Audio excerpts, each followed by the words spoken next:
pool, and in East Finchley there's a swimming pool, and the whole East Finchley does it. The boss does it. Everybody does it. That's what? The sex, eating baby. In the previous video about the BBC interview with Ricky Dearman and Victoria Derbyshire, we heard in detail about the alleged abuse of the children at East Finchley swimming baths. Now, they were the only allegations that Barnet police interviewed Ricky Dearman about. They mentioned nothing to him about the abuse in the school or the church, or any of the murder details. The children's allegations are quite feasible when you consider that the two Finchley Lido pools closed to the general public at 4:15 on Saturday afternoons. Private pool parties are then entertained until at least 6:30 in the evening. Now, we know that the Christchurch Primary School sometimes booked the pool at Finchley, and we know that Dearman was taking the children for contacts every Saturday from 10 a.m. till 6 p.m. from between October 2010 and October 2011.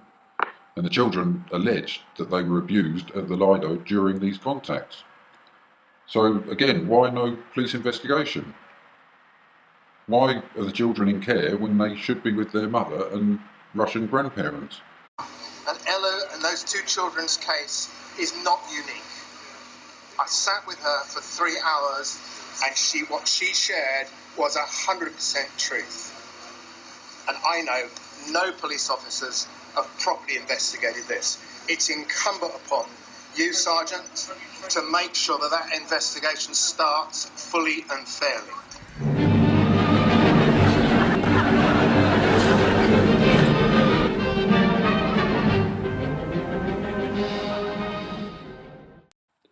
So, who is ultimately in charge of the investigation? The Metropolitan Police Commissioner is Sir Bernard Hogan-Howe. Now, of course, he follows the establishment line that Woolwich was for real, and rather worryingly, he admitted on LBC that he, as the London's Metropolitan Police Commissioner, didn't think that it was important enough to watch the Jihadi John video evidence in its entirety. Now, ignoring crucial video evidence seems to be a common theme running down the ranks. Have you had sight of the video? I've seen some of it. I've not seen the awful bits, but I don't think I need to, frankly. Now, the Met Police Specialist Crime and Operations Unit is headed by the Assistant Commissioner, Christie Dick. Miss Dick is an intriguing character who works with the Foreign Office as well, and also comes with her own IMDb filmography page. It's a real honour for me to be back here in Israel to learn and indeed to represent Metropolitan Police. So thank you very much to the organisers. I'm going to say...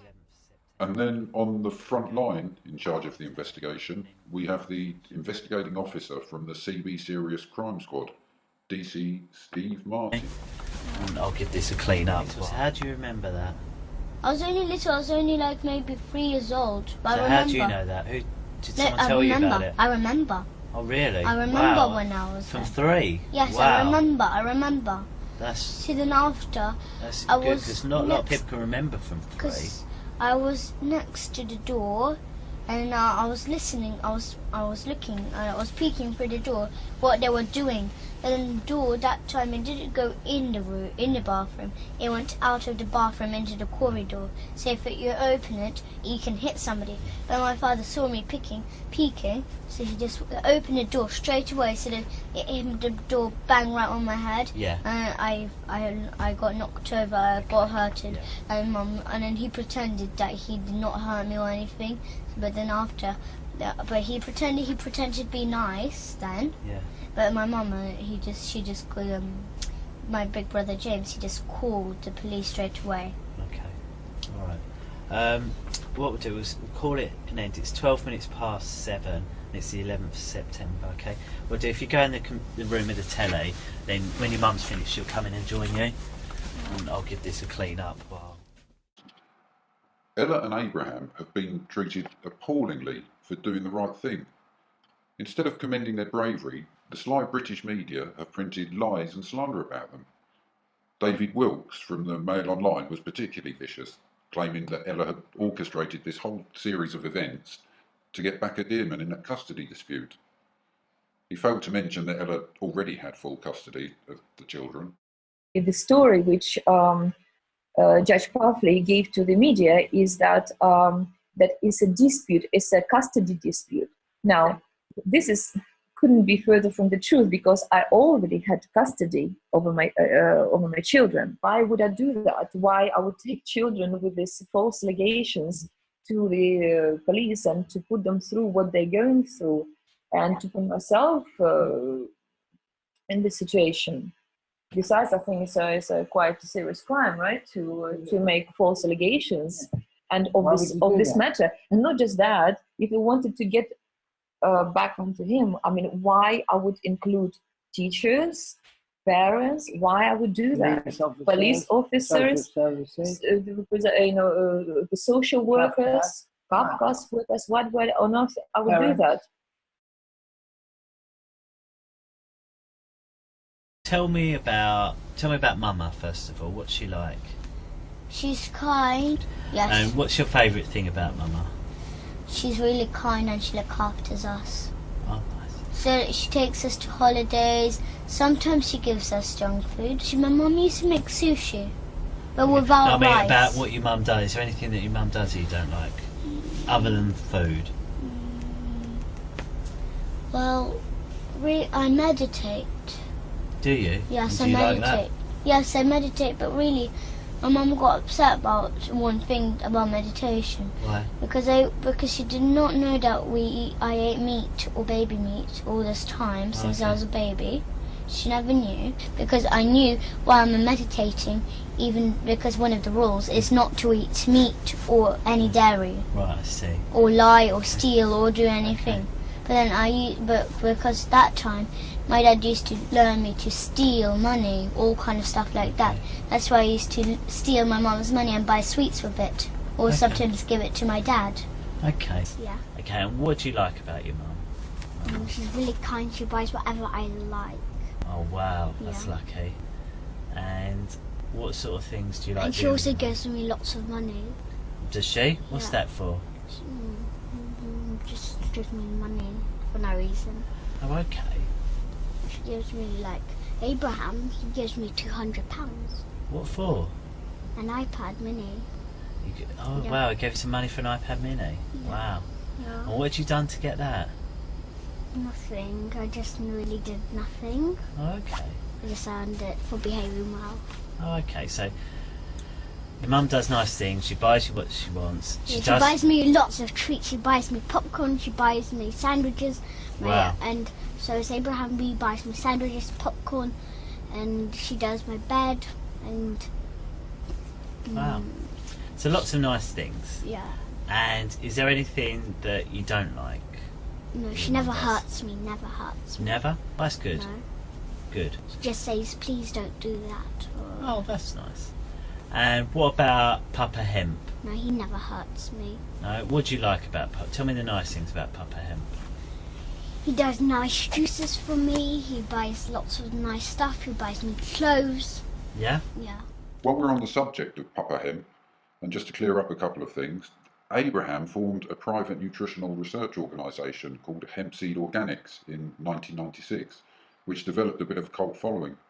They were the first company to put hemp seed on the shelves at the Whole Food stores in small brown recycled paper packets, and they established a base at Spittlefield's organic fruit and veg market till about 2004, where they disseminated hemp seed nutritional information as well as information about raw food.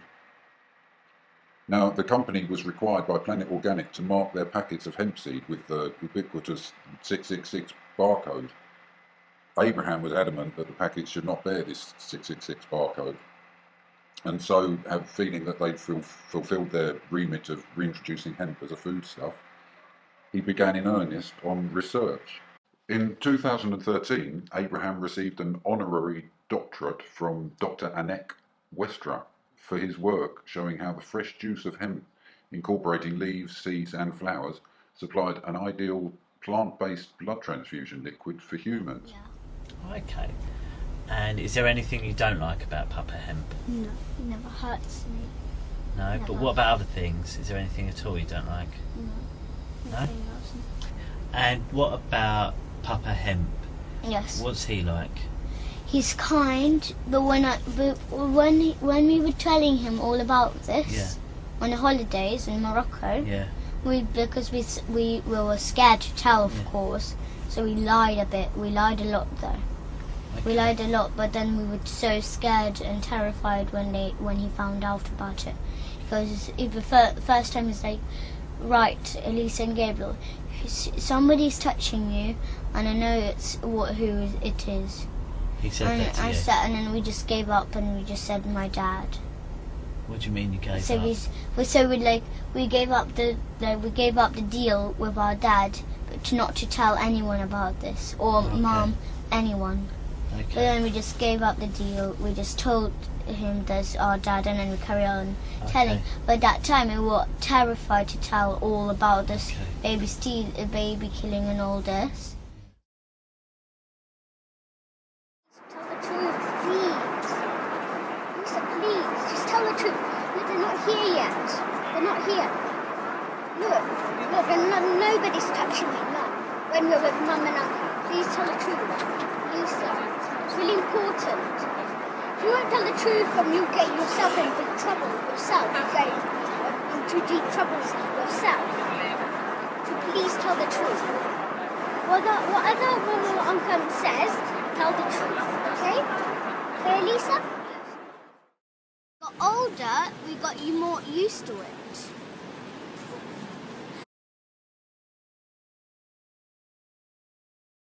He asked me, who taught you to do this?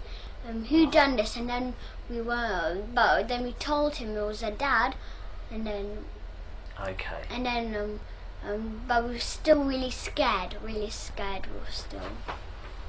really scared of him. Okay. And this is how we killed him. And this is how. Do you mind if we have a break? Do you mind if we have a break quickly? Do you mind if we have a quick break? The UK column have got a list of serious questions about this case and the lack of investigation, but every day more questions are raised. The cover-up seems to have begun in earnest once the children had delivered their testimonies on the 5th of September. And we'd like to know why the Daily Mail and others have printed sensationalist smear stories. And also we would like to know why Metropolitan Police officers were threatened to back away from this case.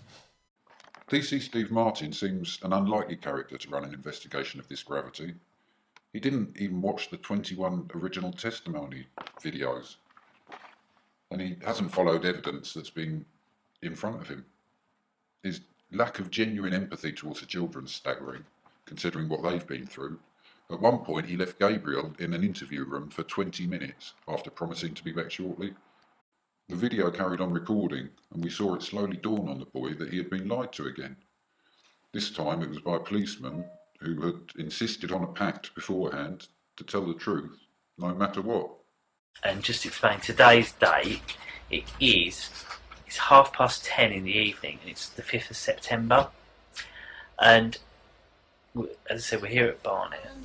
And, okay, alright. Well, we'll go through now. So you can watch a little bit more Harry Potter while we finish up. We in a special crime squad have been using wands for almost a year now.